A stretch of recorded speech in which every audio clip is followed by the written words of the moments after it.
po kigudde wani koye Kasolo Matuga muno Kasolo kujjako ekintu n'agamba kukola kyokola.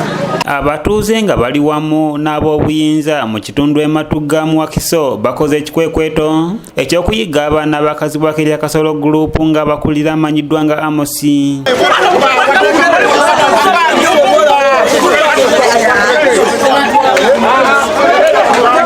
Kino kyaddiridde abaana bano okusanga omuvubuka ng'atambula gage ne bamuggyako essimu ye ekika kya Tekino ssaako n'okumukuba.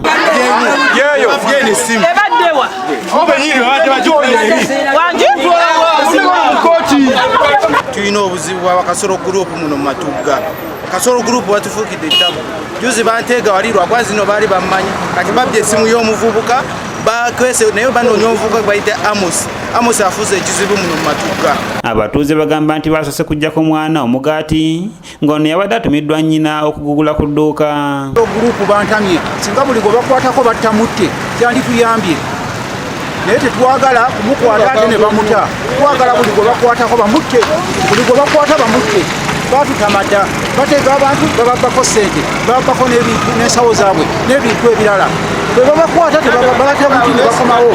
Bino ebigudde mu matu ga ssentebe wa Kito Zooni Kajoba Arnold bw'atyo atandikiddewo okubayiga era abatuuze mu kitundu omwegasseeko paka lwe bagudde ku bamu ku baana bano era nga bakubye emizigo okukakana nga batutte bwe babadde batunze essimu.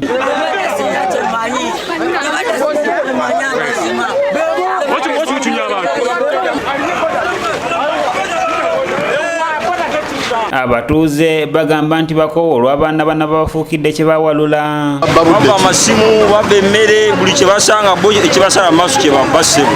Amosi wonna we tuli tugera kukwata ate tujja kukuba tujja kuyisa bubi. Twagala gavumenti eteeke muneeno LDU. Bano batutegeeza nti tebakyalina kisa ku baana bano era ng'olunaaba okukwatako omu bakumujja mu budde.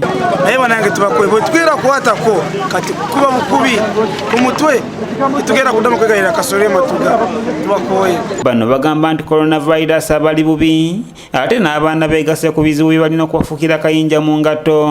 Nga ne coronavirus atuyigganya n'abaana batubbe batukwate mu nsawo tetugenda beeyigira naye gwe tuba tukutteko omuzadde towabawo kulanga kulala tugenda batuga tukoye embeera efaanana bwetyo onoonye ekyokulya akati omala okunona ekyokunywa n'abaana bajje babbe ate baana baffe bamuno kati katubakoleko omwambusa nnaku bbiri ng'omulaba mukomeza tukole ki. Ssentebe wa Kito Zooni Kajoba Arnold agamba nti teyeetaaga poliisi okunoonya abaana bano okuba nga banoonya abamanyi bulungi. Seetaaga poliisi seetaaga ki nyina mwenoonyeza kubanga mumanyi naye ginabeera emyezi egi nja mukwata poliisi gala gimuwabuli nga maze omukwata ebisigatekera megoyo essimu ze babadde babbe singa nzifuni. Ono gwe tusanze nga weekera oluvannyuma lw'okugoba abaana bano n'abasuuza amasimu atutegeezezza nga LDU bw'ekola ekiro kati ye ne ttiimu ye kabakola emisana kubanga baba balumba misana. Ate LDU tekola misana batubba misana kati ffe katukole emisana LDU ekola ekiro bujja kutwefu.